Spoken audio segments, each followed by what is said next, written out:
Guest വരുമ്പോഴേക്ക് കുട്ടികൾക്ക് സ്കൂളിലേക്ക് കൊടുത്തു വിടാനും ഒക്കെ പറ്റിയിട്ട് അടിപൊളി കിടിലം പോള റെഡിയാക്കി എടുത്താലോ, നല്ല ടേസ്റ്റ് എടുത്ത് കഴിക്കാനായിട്ട്. അപ്പോൾ അതിന് വേണ്ടിയിട്ട് ആദ്യം നമുക്ക് വേണ്ടത് മീഡിയം സൈസിലുള്ള 3 പഴമാണ് കേട്ടോ. നേന്ത്രപ്പഴമാണ് എടുത്തിട്ടുള്ളത്. ഓവർ പഴുക്കണ്ട, ഒരു നോർമൽ പഴുപ്പുണ്ടല്ലോ പഴം, ആ ഒരു പഴുപ്പിലുള്ള പഴം എടുക്കുക. അത് ഇതുപോലെ ചെറിയ പീസായിട്ടൊന്ന് കട്ട് ചെയ്തെടുത്തിട്ടുണ്ട്. ഇനി ഏത് പാനിലാണോ പോള തയ്യാറാക്കി എടുക്കുന്നത് അതിൽ തന്നെ കുറച്ച് ഐറ്റംസൊക്കെ ഒന്ന് വഴറ്റിയെടുക്കാനുണ്ട് കേട്ടോ. അപ്പോൾ ആദ്യം നമുക്ക് 2 ടേബിൾ സ്പൂൺ നെയ്യ് ഒഴിച്ച് കൊടുത്തിട്ട് അതിലേക്ക് കുറച്ച് അണ്ടിപ്പരിപ്പ് മുന്തിരിയൊക്കെ ഇട്ടിട്ട് ഒന്ന് റോസ്റ്റ് ചെയ്തെടുക്കണം. നമുക്ക് എത്രയാണോ വേണ്ട അതിനനുസരിച്ച് ഇട്ട് കൊടുക്കാം കേട്ടോ. ആദ്യം അണ്ടിപ്പരിപ്പ് ഇട്ട് കൊടുത്തിട്ടുണ്ട്. അതൊന്ന് റോസ്റ്റ് ആയിട്ട് വരുമ്പോൾ കുറച്ച് ഉണക്കമുന്തിരിയും ഇട്ട് കൊടുക്കുന്നുണ്ട്. അപ്പോൾ അത് രണ്ടും ഒന്ന് റോസ്റ്റ് ആയതിന് ശേഷം ആ ഒരു നെയ്യിൽ നിന്ന് കോരി ഒരു 3 ഐറ്റം നമുക്ക് റോസ്റ്റ് ചെയ്തെടുക്കാനുണ്ട് കേട്ടോ. അപ്പോൾ അത് കോരി എടുത്തിട്ടുണ്ട്. ഇനി നമുക്ക് സെയിം നെയ്യിൽ തന്നെ കുറച്ച് നമ്മൾ നേരത്തെ മുറിച്ച് വെച്ചിട്ടുള്ള പഴം ഉണ്ടല്ലോ, ആ പഴം കൂടെ ഇട്ടിട്ട് വീണ്ടും ഒന്ന് റോസ്റ്റ് ചെയ്തെടുക്കാം. അതും ഒരുപാട് അങ്ങ് ഉടഞ്ഞു പോകരുതിട്ട്, ഇങ്ങനെ പീസസ് ആയിട്ട് തന്നെ കിട്ടണം. അപ്പോൾ അത് ആ രീതിയിൽ വേണം ഇതൊന്ന് വഴറ്റിയെടുക്കാൻ വേണ്ടിയിട്ട്.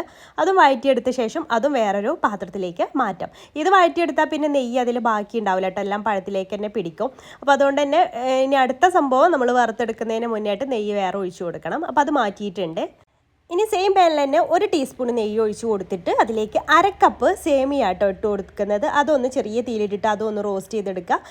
സേമിയ വറുത്തതായാലും വറുക്കാത്തതായാലും കുഴപ്പമില്ല കേട്ടോ, ഏതായാലും ജസ്റ്റ് ഒന്ന് വറുത്തെടുക്കണം. അപ്പോൾ ഈ രീതിയിൽ കളറാവുമ്പോൾ നമുക്ക് അതിലേക്ക് ഇനി പാല് ചേർത്ത് കൊടുക്കാം. ഞാനിവിടെ 1 കപ്പ് പാലാട്ടോ, ഞാൻ ചൂടുള്ള പാലാണ് എടുത്തിട്ടുള്ളത്. ചൂടുള്ള തന്നെ വേണമെന്നില്ല കേട്ടോ, നോർമൽ ടെമ്പറേച്ചറിലുള്ള പാലെടുത്താലും മതി. അത് ചേർത്ത് കൊടുത്തിട്ട് 1 കപ്പാട്ടോ ചേർത്തിട്ടുള്ളത്. അത് ചേർത്തിട്ട് നന്നായിട്ടൊന്ന് വേവിച്ചെടുക്കാം.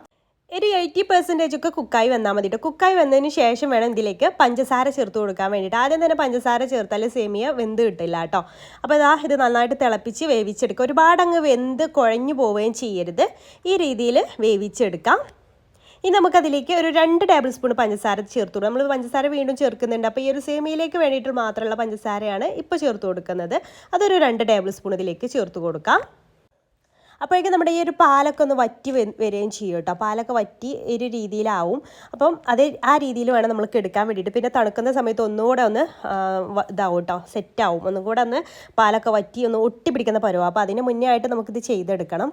ചെറിയൊരു ചൂടുണ്ടായാലും കുഴപ്പമൊന്നുമില്ല. അപ്പോൾ പഴം വാട്ടി വെച്ചതിലേക്ക് ഈ ഒരു സേമിയം കൂടെ ചേർത്ത് കൊടുത്തിട്ടുണ്ട്. അതൊന്ന് ജസ്റ്റ് ഒരു സ്പൂൺ വെച്ചിട്ട് ഉടയാതെ, പഴമൊക്കെ ഒന്ന് ഉടയാതെ ഒന്ന് മിക്സ് ചെയ്തെടുക്കുക. ഇതവിടെ മാറ്റി വെക്കാം. ഇനി നമുക്ക് ചെയ്യേണ്ടത് ഒരു മിക്സിയുടെ ജാർ എടുക്കുക. അതിലേക്ക് 4 മുട്ട പൊട്ടിച്ചൊഴിച്ച് കൊടുക്കുക കേട്ടോ. 4 മുട്ട വെച്ചിട്ടാണ് ഇത് തയ്യാറാക്കി എടുക്കുന്നത്. പിന്നെ അതിലേക്ക് 2 ഏലക്കായ ചേർത്ത് കൊടുക്കുന്നുണ്ട്. പൊടി ഉണ്ടെങ്കിൽ ഒരു 1/4 ടീസ്പൂൺ ചേർത്താലും മതി. പിന്നെ മധുരമൊക്കെ ഒന്ന് ബാലൻസ് ആവാൻ വേണ്ടിയിട്ട് 2 നുള്ളു ഉപ്പ് കൂടെ ചേർത്ത് കൊടുക്കുന്നുണ്ട്. പിന്നെ പഞ്ചസാര നമ്മുടെ മധുരത്തിനനുസരിച്ച് ചേർത്ത് കൊടുക്കുക കേട്ടോ.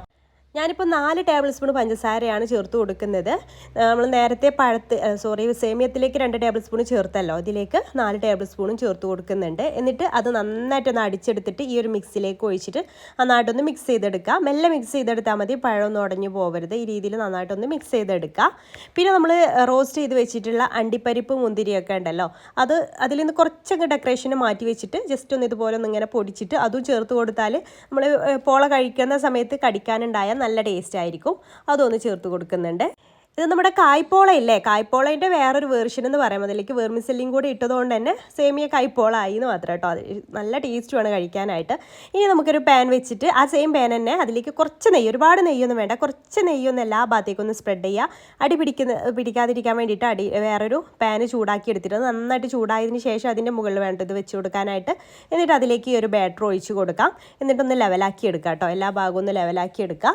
എന്നിട്ട് നമുക്ക് ലോ ടു മീഡിയം ഫ്ലെയിമിൽ ഇട്ടിട്ട് ഒരു 10-25 മിനിറ്റ് കുക്ക് ചെയ്തെടുക്കണം. ഓരോ ഫ്ലെയിമിനനുസരിച്ച് ടൈമിന് മാറ്റി വരും. മുകൾ ഭാഗം ഒന്നും ഒട്ടാത്ത രീതിയിലാവുന്ന വരെ ഒന്ന് കുക്ക് ചെയ്തെടുക്കണം. അപ്പം ഏകദേശം ഒരു 10 മിനിറ്റൊക്കെ ആകുമ്പോൾ അതിൻ്റെ മുകൾ ഭാഗത്ത് ഞാൻ ഈ ഒരു അണ്ടിപ്പരിപ്പ് മുന്തിരിയൊക്കെ കുറച്ച് റോസ്റ്റ് ചെയ്തത് മാറ്റി വെച്ചിട്ടുണ്ടായിരുന്നല്ലോ, അതൊന്ന് വെച്ച് കൊടുക്കുന്നുണ്ട്. എന്നിട്ട് അടച്ച് വെച്ചിട്ട് ഒരു 25 മിനിറ്റൊക്കെ ആകുമ്പോൾ നമുക്കിത് ഓപ്പൺ ചെയ്ത് നോക്കാം. അപ്പോൾ മുകൾ ഭാഗമൊക്കെ കറക്റ്റായിട്ട് കുക്കായിട്ട് വന്നിട്ടുണ്ട് കേട്ടോ. അതങ്ങ് ചെറുതായിട്ടൊന്ന് പൊങ്ങി വന്നിട്ടുണ്ട്. അപ്പോൾ നമുക്ക് വേണമെന്നുണ്ടെങ്കിൽ ഈ ഒരു ഭാഗം കൂടി ഒന്ന് മറിച്ചിട്ടിട്ട് അവിടെയും കൂടി ഒന്ന് കളർ ചേഞ്ച് ആക്കി എടുക്കാം. ഞാനിപ്പോൾ അതൊന്നും ചെയ്യുന്നില്ല, അല്ലാതെ തന്നെ കറക്റ്റായിട്ട് തന്നെ കുക്കായി വന്നതുകൊണ്ട് ഞാൻ ഈ രീതിയിൽ തന്നെ അങ്ങ് സെർവ് ചെയ്യാണ് കേട്ടോ. ഒന്ന് തണുത്ത ശേഷം നമുക്ക് പാനിൽ നിന്ന് എടുക്കാം. അടിഭാഗം ഒന്നും ഒട്ടും കരിഞ്ഞിട്ടൊന്നുമില്ല, കറക്റ്റായിട്ട് കിട്ടിയിട്ടുണ്ട്. പിന്നെ നമുക്ക് ഇഷ്ടമുള്ള ഷേപ്പിൽ ഇത് കട്ട് ചെയ്തെടുക്കാം. ഞാനിങ്ങനെ സ്ക്വയർ പീസ് ആയിട്ടാട്ടോ കട്ട് ചെയ്തെടുക്കുന്നത്. അപ്പോൾ നിങ്ങൾക്ക് കോൺ ഷേപ്പിൽ, ട്രയാങ്കിൾ ഷേപ്പിൽ കട്ട് ചെയ്തെടുക്കണം എന്നുണ്ടെങ്കിൽ അങ്ങനെയും ചെയ്തെടുക്കാം. ഈ രീതിയിലാകുമ്പം ഒരുപാട് പേർക്ക് കഴിക്കാനുണ്ടാവുമല്ലോ.